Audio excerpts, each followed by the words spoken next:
Hello बेटा, कैसे हैं आप? आई होप आप सभी ठीक होंगे बच्चे। आज हम अपनी क्लास 10 के chapter 11 that is human eye means मानव नेत्र तथा रंग बिरंगा संसार उसकी बात करने वाले हैं।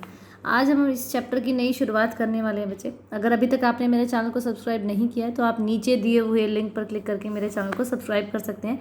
इस चैप्टर की बात करें तो बेटा इस चैप्टर में हम लोग पढ़ने वाले हैं कि जो मानव नेत्र होता है, जो ह्यूमन आई है, उसका स्ट्रक्चर कैसा होता है और कैसे उसमें काम होता है, क्या क्या उसमें डिफेक्ट होते हैं और कैसे उनको आप ठीक कर सकते हैं। इसके अलावा हम रिफ्रैक्शन अपवर्तन के बारे में पूछेंगे। एटमॉस्फेरिक अपवर्तन मतलब वायुमंडलीय अपवर्तन क्या होता है, उसके बारे में हम लोग इस चैप्टर में बात करेंगे। अगर अभी तक आपने मेरे चैनल को सब्सक्राइब नहीं किया बेटा तो आप नीचे दिए हुए लिंक पर क्लिक करके मेरे चैनल को सब्सक्राइब कर सकते हैं। मेरे चैनल का नाम है बियॉन्ड इमेजिन पॉइंट। क्या नाम है बच्चे? Beyond imagine point. चलिए तो आज की बात करेंगे। आज हम बात करने वाले हैं ह्यूमन आई की। किसकी? ह्यूमन आई मतलब मानव नेत्र की बात करने वाले हैं। देखो बेटा, आज मानव नेत्र की बात करें तो पहले हमने मानव नेत्र को ही उठाया, उसी टॉपिक को हम लोग ले रहे हैं। मानव जो नेत्र है दैट इज जो ह्यूमन आई है, उसकी वर्किंग कैसे होती है, उसमें क्या क्या पार्ट होते हैं, उसकी बात करेंगे। सबसे पहले आपको जो ये फ्रंट पोर्शन दिख रहा है, जो ये ब्लजिंग पोर्शन दिख रहा है, ये जो थोड़ा उभरा हुआ पोर्शन है बच्चे, इसको हम कहते हैं कॉर्निया। क्या कहते हैं बच्चे? कॉर्निया कहते हैं। ये फ्रंट पार्ट होता है इसका, इसको हम कहते हैं कॉर्निया। यहाँ मैं लिख देती हूँ, दैट इज ये होता है कॉर्निया। ठीक है, तो ये कॉर्निया होता है। उसके बाद अगर मैं बात करूँ, कॉर्निया में ई आता है, कॉर्निया। ठीक है, उसके बाद ये ब्लजिंग के बाद हमारे पास क्या दिख रहा है, ये आपको जो ये जगह दिख रही है, ये जो गैप दिख रहा है ना बेटा, ये पुतली होती है। क्या होती है? पुतली। क्या होती है? पुतली, जिसको हम प्यूपिल कहते हैं। क्या कहते हैं बच्चे? प्यूपिल कहते हैं। तो ये पुतली होती है। ठीक है, उसके बाद अगर मैं नेक्स्ट बात करूँ, ये परितारिकाएँ होती हैं। क्या होती है बेटा? परितारिका, जिनको हम कहते हैं परितारिकाओं को आयरिश। परितारिका क्या होती है? आयरिश।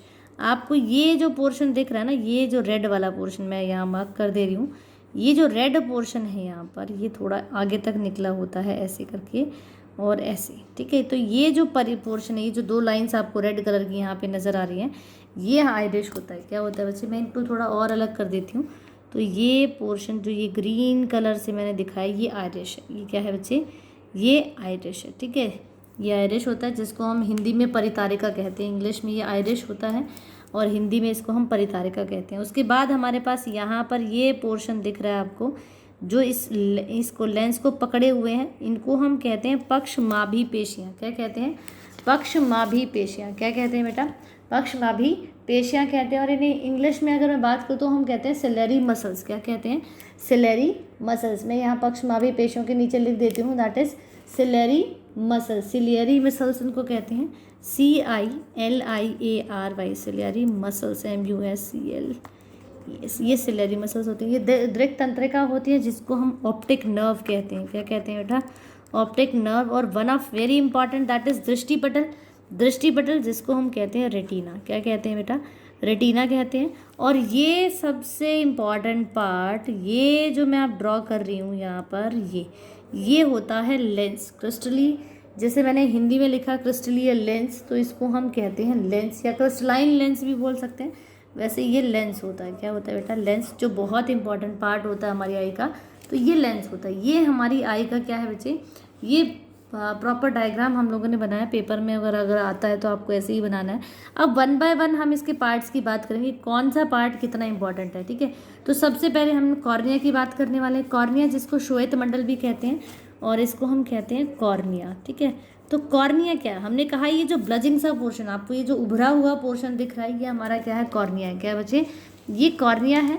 और ये ट्रांसपेरेंट होता है। सबसे इंपॉर्टेंट बात, ट्रांसपेरेंट मतलब पारदर्शी झिल्ली होती है, जो नेत्र में प्रवेश करने वाली प्रकाश की किरणों को नियंत्रित व फोकस करता है। क्या करता है? नियंत्रित भी करता है और फोकस भी करता है ना। तो ये जो आपको दिख रहा है कॉर्निया, जो ब्लजिंग सा पोर्शन है, ये क्या करता है? ये जो अमाउंट ऑफ लाइट एंटर हो रही है, प्रकाश की किरणें जो हमारे आँख के अंदर जा रही है, उनको नियंत्रित, कंट्रोल और फोकस करता है। मतलब it controls and focus the ray of light which is enter in to the eye. ठीक है, नेक्स्ट हमारे पास है लेंस। किसकी बात करेंगे बेटा? लेंस, क्योंकि उस कॉर्निया के जस्ट बिहाइंड हमारे पास लेंस है। लेंस क्या है बेटा? ये उत्तल लेंस होता है। बिल्कुल, हमने बात की थी कि ये उत्तल लेंस होता है, तो उत्तल लेंस की शेप ये होती है, और एग्जैक्टली हमारे आई के जो लेंस है उसकी भी उत्तल शेप होती है। और उत्तल लेंस क्या करता है बेटा? क्योंकि ये अभिसारित करता है किरणों को, तो जो भी लाइट आएगी उनको दृष्टि पटल पर ऐसे ये क्या करता है, ये दृष्टि पटल है तो यहाँ पर ये अभिसारित कर देता है, मतलब इकट्ठी कर देता है। ये थोड़ा ट्रांसपेरेंट होता है, बिल्कुल ट्रांसपेरेंट होता है, जेली जैसे सब्सटेंस का बना होता है बेटा, जेली जैसा होता है तो लचीला होता है, फ्लेक्सिबल होता है ये, ठीक है। कैसा होता है, जेली लाइक जो सब्सटेंस है, जेली लाइक सब्सटेंस से ये बना होता है, ठीक है। और ट्रांसपेरेंट होता है, कैसा होता है, ट्रांसपेरेंट होता है। और इम्पॉर्टेंट बात, लचीला मतलब ये फ्लेक्सिबल होता है, कैसा होता है बेटा, फ्लेक्सिबल होता है, लचीला होता है। प्रकाश की किरणों को अभिसारित करता है, बिल्कुल ये क्या करता है, कन्वर्जिंग, क्योंकि हमें पता है कनकेव है और कनकेव लेंस क्या करता है बच्चे, वो कन्वर्ज करता है, क्या करता है, कन्वर्ज करता है, इसलिए ये कन्वर्जिंग इन नेचर होता है, तो ये कन्वर्जेंट होता है, तो ये सारी की सारी रेज ऑफ लाइट को कन्वर्ज कर लेता है, मतलब अभिसारित कर देता है, क्या कर देता है, अभिसारित कर देता है। नेक्स्ट हमारे पास है बेटा परितारिका।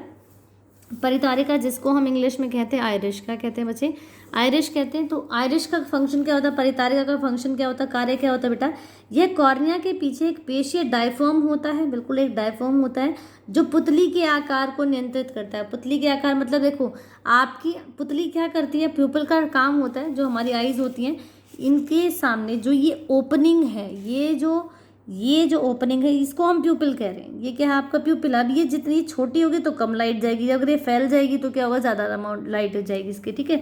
तो परितारिका क्या करती है, क्योंकि ये परितारिकाएं होती हैं, ये परितारिकाएं हैं जो इसके साइज को के लिए बहुत इंपॉर्टेंट है। अगर परितारिकाएं पीछे खींची जाएंगी तो क्या होगा, डिस्टेंस बढ़ जाएगा तो प्यूपिल का साइज बढ़ जाएगा, पुतली बढ़ जाएगी।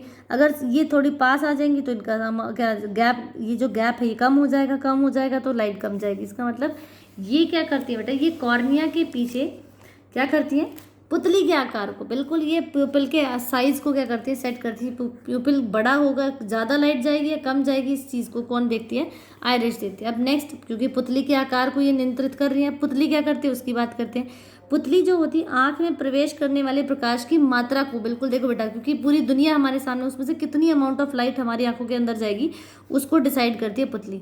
अब ये तो हो गई पुतली। लास्ट इंपॉर्टेंट पार्ट इसका दैट इज रेटिना, जिसको हम दृष्टि पटल कहते हैं। क्या कहते हैं बेटा, ये इसको हम कहते हैं दृष्टि पटल। ये जो दृष्टि पटल है ये बहुत इंपॉर्टेंट है, क्योंकि रेटिना देखो ये मैंने लिखा भी है यहाँ पे कि इसको हम दृष्टि पटल भी कहते हैं, बिल्कुल दृष्टि पटल कहते हैं। ये प्रकाश की किरणों को फोकस कर इन्हें विद्युत सिग्नल में परिवर्तित कर पटल पर प्रतिबिंब बनवाता है। बिल्कुल हमें पता है, क्योंकि देखो होता क्या है, ये हमारे पास कनकेव लेंस है और उसके पीछे दृष्टि पटल होता है। तो कनकेव लेंस का काम क्या होता है बच्चे, ये सारे के सारे आने वाली लाइनों को क्या करता है, रोशनी को, प्रकाश की किरणों को कहाँ पर, रेटिना पर, कहाँ पर, रेटिना पर फोकस करा देता है। अब रेटिना पर फोकस कर रहा है ये, क्योंकि लेंस के बिहाइंड द लेंस क्या बन रही, इमेज बन रही है, तो वो रियल बनेगी। कैसी बनेगी बेटा, रियल मतलब वो वास्तविक बनेगी। अब इमेज आपकी वास्तविक बन रही है, वास्तविक बनेगी, हमेशा हमने कहा था वो इन्वर्टेड होगी, इन्वर्टेड मतलब वो उल्टी होगी। अब यहाँ तो इमेज कैसी बन रही है, उल्टी बन रही है। लेकिन ये क्या करता है रेटिना, इसके नीचे जो दिक हमारे पास क्या होते हैं, दिक, इसको बोलते हैं दृक तंत्रिका, मतलब दृक तंत्रिका इसको कहते हैं। दृक तंत्रिका मतलब ये ऑप्टिकल नर्व्स होती हैं, और ये ऑप्टिकल नर्व्स क्या करती हैं बेटा, ये इंपॉर्टेंट रोल प्ले करती हैं, क्योंकि ये सिग्नल जो ये प्रतिबिंब वाला सिग्नल, ये कौन सी नर्व जो ऑप्टिक्स है हमारी, ये कहाँ लेके जाएंगी, ये ब्रेन के पास लेके जाती हैं। किसके पास, ब्रेन मतलब दिमाग के पास लेके जाएंगी। और दिमाग जो हमारा ब्रेन है वो इस जो इमेज है उसको सीधी करके हमें दिखाता है और बताता है कि आपको सामने ये इंसान नज़र आ रहा है, ठीक है। तो ये इंपॉर्टेंट कुछ हमारे पास पॉइंट्स थे, किससे रिलेटेड, हमारी आँख के डायग्राम, मानव नेत्र से रिलेटेड। अब इंपॉर्टेंट कुछ पॉइंट्स में यहाँ पर डिस्कस करने वाली बेटा। जैसे पहला इंपॉर्टेंट पॉइंट है कि हर एक जो ह्यूमन आई है उसका एक नियरेस्ट पॉइंट होता है। क्या होता है, एक नियर बिंदु, एक तो होता है नियरेस्ट पॉइंट, ठीक है, कि वो पॉइंट जहाँ से आपको नज़र आ रहा है, ठीक है, उससे ज़्यादा नज़दीक लेके आओगे तो आपको नज़र नहीं आएगा, जिसको हम निकट बिंदु कहते हैं। क्या कहते हैं बेटा, इसको हम निकट बिंदु कहते हैं, निकट बिंदु होता है, ठीक है। और दूसरा पॉइंट होता है बेटा फार पॉइंट। क्या होता है, फार पॉइंट, फार पॉइंट जिसको हम क्या कहते हैं, दूर बिंदु। क्या कहते हैं, ये आपके पास दूर बिंदु होता है। पहले हम बात करेंगे कि हमारा जो नियरेस्ट पॉइंट है हमारी आंखों का वो कितना होता है, ये आपको याद रखना है बेटा, बहुत बार पेपर में पूछा जाता है। 25 सेंटीमीटर हमारी आंखों का जो नियरेस्ट बिंदु है वो कितना होता है, 25 सेंटीमीटर होता है। और फार पॉइंट होता है बेटा अनंत। कितना होता है, अनंत मतलब इन्फिनिटी। क्या होता है, इन्फिनिटी। बिल्कुल आपको जितना आसमान खुला है धरती पर, जितनी जगह आपको पूरी, जहाँ तक आपकी नज़रें जाए वहाँ तक दिखाई देना, ये होता है फार पॉइंट। तो एक नियर पॉइंट होता है, एक फार पॉइंट मतलब एक निकट बिंदु होता है, एक दूर बिंदु होता है। निकट बिंदु होता है बेटा 25 सेंटीमीटर और दूर बिंदु हमारे पास कितना होता है, ये होता है बेटा हमारे पास अनंत तक। कितना होता है, अनंत तक। ये दोनों बातें आपको याद रखनी है। नेक्स्ट हम लोग बात करने वाले बेटा समंजन क्षमता। किसकी बात करेंगे, बिल्कुल बहुत इंपॉर्टेंट टॉपिक है, दैट इज समंजन क्षमता। हमारी आंखों की क्या होती है, एक समंजन क्षमता होती है। ये मैं लिख देती हूँ, समंजन क्षमता होती है, ठीक है। समंजन क्षमता क्या होती है बेटा, समंजन क्षमता का मतलब होता है, देखो दैट इज, अगर मैं इंग्लिश में लिखूँ तो ये होती है power of accommodation. Power of accommodation होती है। और पावर ऑफ अकोमोडेशन की मैं बात करूँ तो पावर ऑफ अकोमोडेशन मतलब समंजन क्षमता का मतलब होता है कि हमें जब आप अगर आप पास की कोई वस्तु देखना चाह रहे हैं तो वो भी आपको क्लियर नज़र आ रही है, और अगर आप अनंत पर कोई वस्तु देख रहे हैं तो वो भी आपको नज़र आ रही है। देखो जब आप पास की चीज़ें देखते हैं तो भी आपको नज़र आती है, ठीक है। मान लो आप यहाँ पर हैं, अगर आप पास की चीज़ें देख रहे हैं तो भी आपको नज़र आ रही है, ठीक है, और दूर की चीज़ें देख रहे हैं तो भी आपको नज़र आ रही है। तो ये जो हमारी आइज़ की एडजस्टेबल कैपेसिटी है कि हम नज़दीक का भी देख पा रहे हैं और दूर का भी देख पा रहे हैं, इसको हम कहते हैं समंजन क्षमता। क्या कहते हैं बेटा, समंजन क्षमता। तो हमारे अभिनेत्र जो हमारा लेंस है, लेंस की वह क्षमता जिसके कारण हम अपनी फोकस दूरी को समायोजित कर लेते हैं, उसको हम समंजन के, क्योंकि देखो बेटा इंपॉर्टेंट रोल तो किसका हो रहा है, किसका हो रहा है, हमारी फोकस की दूरी का हो रहा है कि फोकस की दूरी को हम कैसे सेट करें कि हमें नज़दीक की चीज़ भी दिख रही है और हमें दूर की चीज़ भी दिख रही है। तो मैं अगर इसके डेफिनेशन की बात करूँ तो डेफिनेशन हम यहाँ डिफाइन कर देते हैं कि अभिनेत्र की, किसकी, अभिनेत्र की, मतलब हमारे आँखों की वह क्षमता, अभिनेत्र लेंस की, किसकी, अभिनेत्र लेंस की वह क्षमता, क्या है, वह क्षमता मतलब कैपेसिटी, क्षमता मतलब कैपेसिटी, जिसके कारण वह अपनी फोकस की दूरी, किसकी, फोकस, वह अपनी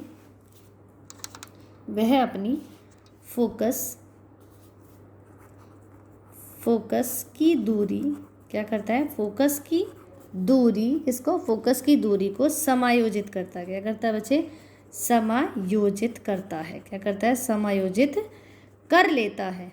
कौन, लेंस कर लेता है ना। देखो ये लेंस है, अगर आप उससे पास की चीज़ें देखना चाह रहे हो तो पास की चीज़ें भी उसको दिख रही हैं, अगर आप दूर की चीज़ें देखने चाह रहे हो तो दूर की चीज़ें भी दिख रही हैं। तो ये जो क्षमता है हमारे फोकस की कि पास की चीज़ें भी नज़र आना और दूर की चीज़ें भी नज़र आना, इसको कहते हैं, इस जो एडजस्टमेंट को हम कहते हैं समंजन क्षमता। क्या कहते हैं, समंजन क्षमता। तो कर ले, ये हम कहते हैं समायोजित कर लेता है लेंस की वक्रता पक्षमा भी, बिल्कुल कर लेता है। तो इसको हम कहते हैं, ये होती है समंजन क्षमता। क्या होती है बेटा, समंजन क्षमता होती है, ठीक है। अब इस समंजन क्षमता में एक इम्पॉर्टेंट रोल होता है किसका, ये होता है बेटा पक्षमाभी पेशियों का। किसका होता है बेटा, पक्षमाभी जो पेशियां हैं इनका इम्पॉर्टेंट रोल होता है। देखो बेटा होता क्या है, जो पक्षमाभी पेशियां हैं ये क्या करती हैं, ये लेंस को पकड़ के रखी हुई हैं ऐसे, ये लेंस है इनके बीच में, ठीक है। इसको मैं फिर से बनाती हूँ, सुंदर सा डायग्राम हम बनाएंगे। ये हमारा लेंस है और ऊपर से इसको किसने पकड़ा हुआ है, और नीचे से ये पक्षमाभी पेशियों ने इसको पकड़ा हुआ है। अब जब हमें पास की चीज़ें, जब लाइट ज़्यादा आती है, देखो दो चीज़ें हैं, जब लाइट ज़्यादा आती है तो हमारी आंखों का साइज़ क्या होता है, छोटा हो जाता है, और जब लाइट अंधेरे में हम जाते हैं तो हमारी आंखों का साइज़ क्या हो जाता है, बढ़ जाता है ना। तो यही चीज़ें यहाँ लेंस के साथ होती है। जब आपको पास की चीज़ें देखनी होती तो ये क्या होता है, इसका फोकस कम हो जाता है, और दूर की चीज़ें देखते हैं तो ये क्या होता है, ये बढ़ जाती है, फोकस की दूरी बढ़ जाती है। और ये किस वजह होती है, सिलेरी मसल्स की वजह से, मतलब पक्षमाभी पेशियों की वजह से। अब पक्षमाभी पेशियाँ क्या करती हैं, जब ये लेंस को दबाएंगी तो ये फैल जाएगा, मतलब फोकस बढ़ जाएगा। जब ये इसको खींचेगी ऊपर की तरफ तो ये क्या करेंगी बेटा, इसके फोकस को, इसको पतला कर देंगी। देखो एग्जैक्टली क्या होता है, ऐसे होता है। मैं अगर आपको दिखाऊं बेटा इसको तो एग्जैक्टली ये होगा कैसे, उसकी बात करेंगे। जैसे मैं यहाँ पर आपको बना के दिखा देती हूँ। ये हमारे पास है, ठीक है, ये सिलेरी मसल्स ने मेरे लेंस को पकड़ा हुआ है। तो जब ये इसको दबाएंगी तो ये मोटा हो जाएगा, मोटा हो गया मतलब इसके फोकस की दूरी बढ़ गई, और जब ये इसको खींचेंगी तो क्या होगा, ये पतला हो जाएगा, तो फोकस की दूरी कम हो गई। तो इस वजह से, क्योंकि फोकस बढ़ गया और फोकस कम हो गया, जब फोकस की दूरी इस तरीके से बढ़ेगी और बढ़ती और घटती है तो इसको हम कहते हैं समंजन क्षमता। क्या है, क्योंकि फोकस की दूरी कम होने और ज़्यादा होने से क्या हो रहा है, हमें चीज़ें नज़र आती है, पास की भी नज़र आती है और हमें दूर की भी नज़र आती है। मतलब हमारी समंजन क्षमता जो होती है वो किस पर डिपेंड करती है, पक्षमाभी पेशियों पर। किस पर डिपेंड करती है बेटा, पक्षमाभी पेशियों पर डिपेंड करती है, क्योंकि जब ये लेंस दबेगा तो फोकस बढ़ेगा और आपको दूर की चीज़ें नजर आएंगी, और जब ये खींचेगा तो क्या होगा, फोकस आपको कम हो जाएगा और आपको चीज़ें पास की भी नजर आएंगी। तो ये किस वजह से हो रहा है, ये पक्षमापी पेशियों की वजह से हो रहा है। ठीक है, तो आई होप आपको आज की चीज़ें समझ आएंगे बच्चे, और आपको आज की क्लास भी समझ आई होगी। अगर आपको मेरे चैनल पसंद आ रहा है बच्चे, मेरी वीडियोज़ आपको समझ आ रही है, तो मेरे चैनल को सब्सक्राइब करिए, लाइक करिए। थैंक यू बच्चे।